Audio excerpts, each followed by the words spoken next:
আসসালামু আলাইকুম এভরিওয়ান। তো আজকে হচ্ছে আমি ঘরে থাকা উপকরণ দিয়ে একটা কেক বানাচ্ছি। আমার মেয়ে হঠাৎ করে কেক খেতে চেয়েছে, তো এখানে যেটা নিচ্ছি সেটা হচ্ছে আটা। কেকটা অবশ্যই ময়দা দিয়ে বেশি ভালো হয়, বাট আমি যেহেতু ঘরে থাকা উপকরণ দিয়ে করছি সেই জন্য আমার ঘরে আটা ছিল। আটা দিয়ে আমি এটা আজকে কেকটা রেডি করব। আর এখানে 4টা ডিম ভেঙে নিয়েছি, একটা ডিমের কুসুম ভেঙে গেছে। আর এটা হচ্ছে 1.5 কাপ পরিমাণ চিনি, 1 কাপ হচ্ছে আপনার সয়াবিন তেল, আর এটা হচ্ছে কর্নফ্লাওয়ার, আর এখানে বেকিং পাউডার, বেকিং সোডা। আমি এখন কি করব, ডিমের সাথে হচ্ছে চিনিগুলো দিয়ে দিব, দিয়ে এটাকে আমি ভালো করে বিট করে নিব।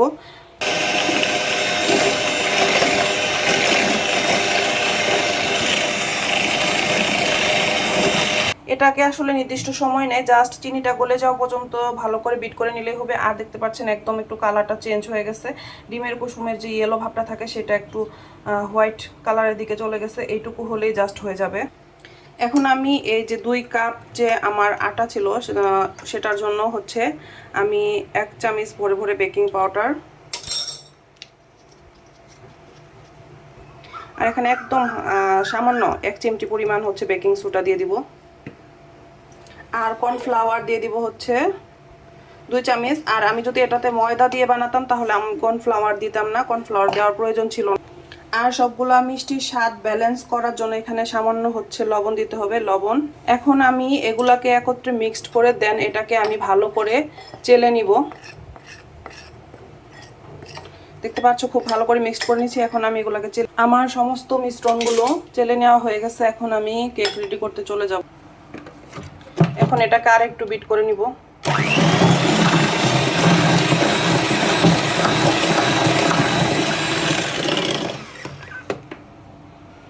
এখন আমি অল্প অল্প করে আটার যে মিশ্রণ বা ময়দার মিশ্রণ যেটাই থাকুক সেটা এখন দিয়ে দিব, আর একটু একটু করে মিক্সড করে নিব।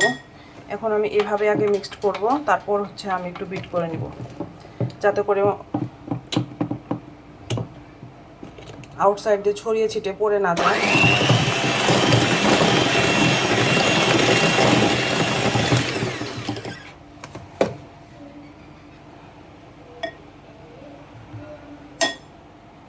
এখন আমি এই মিশ্রণটাতে একটু একটু করে সয়াবিন তেল অথবা আপনারা বাটার গুলিও দিতে পারেন।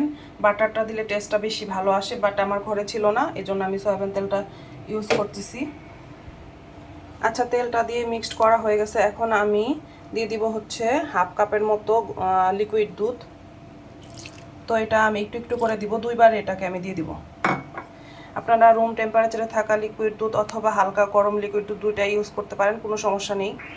এখন দেখতে পাচ্ছেন আমার একদমই মিশ্রণটা রেডি হয়ে গেছে। জাস্ট আমি এখানে একটা জিনিস দেই নাই, সেটা হচ্ছে ভ্যানিলা ফ্লেভার বা ভ্যানিলা এসেন্স, সেটা আমার বাসায় ছিল না। আমি ঘরোয়া জাস্ট এগুলাই ছিল, এগুলা দিয়ে রেডি করতেছি আজকে কেকটা। আপনারা 1-2 ফোঁটা ভ্যানিলা এসেন্স এর মধ্যে দিয়ে দিবেন, দিলে জাস্ট এটার ফ্লেভারটাও খুব ভালো আসবে, আর এমনিতেও খারাপ আসবে না, ভালোই আসবে। এভাবে করে মোল্ডের ভিতরে আমি কাগজ কেটে নিয়েছি। আপনারা যে কোনো ধরনের পেপার অথবা বাটার পেপার কিনতে পাওয়া যায় সেটাও বসিয়ে নিতে পারেন। এখন আমি এই পেপারটার মধ্যে হচ্ছে একটু তেল লাগিয়ে তারপরে এর মধ্যে কেকের এখন আমি কেকের যে মিশ্রণ বা বেটার যেটাই বলি সেটা এখন ঢেলে দিচ্ছি। দেখতে পাচ্ছেন এটার থিকনেসটা, আর এভাবে করে রেডি করতে পারবেন এবং ঝটপট বাসায় বানিয়ে ফেলতে পারবেন। এখন মোলটাকে একটু আলতো হাতে মানে এইভাবে করে ঝাঁকিয়ে নিব। জাস্ট হয়ে গেছে। এখন আমি এটাকে বসিয়ে দিব হাঁড়ির।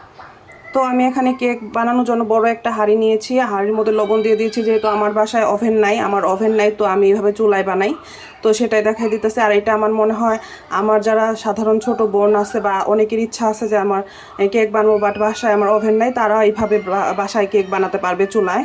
এখন আমি বসিয়ে দিছি মোলটাকে, এখন ঢাকনা দিয়ে ঢেকে দিব। হাঁড়িটাকে ঢাকনা দিয়ে ঢেকে একদম চুলার তাপমাত্রা কমিয়ে দিয়ে এখন আমি 45 মিনিট এটাকে রান্না করব।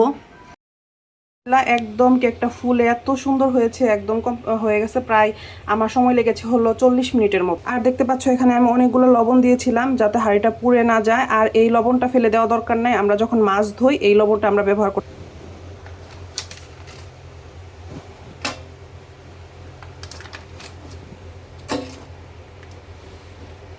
দেখতে পাচ্ছ কেকটা কত সুন্দর হয়েছে, মানে জাস্ট কি বলবো আমি।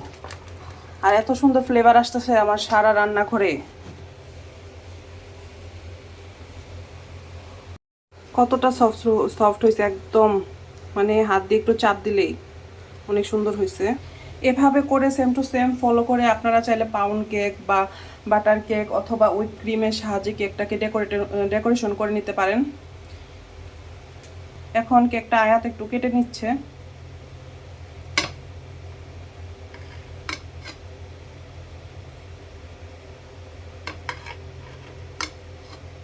দেখতে পাচ্ছেন ভিতরটা একদম পারফেক্টলি কুক হয়েছে, এত সুন্দর হয়েছে, এতটাই মানে সফট একদম, মানে কি বলবো, খুবই ভালো হয়েছে। তো বাসায় আমার রেসিপি ফলো করে অবশ্যই একবার হলেও ট্রাই করবা, আর আমার ভিডিওগুলোকে ফ্রেন্ডস এন্ড ফ্যামিলির সাথে শেয়ার দিবা। আল্লাহ হাফেজ।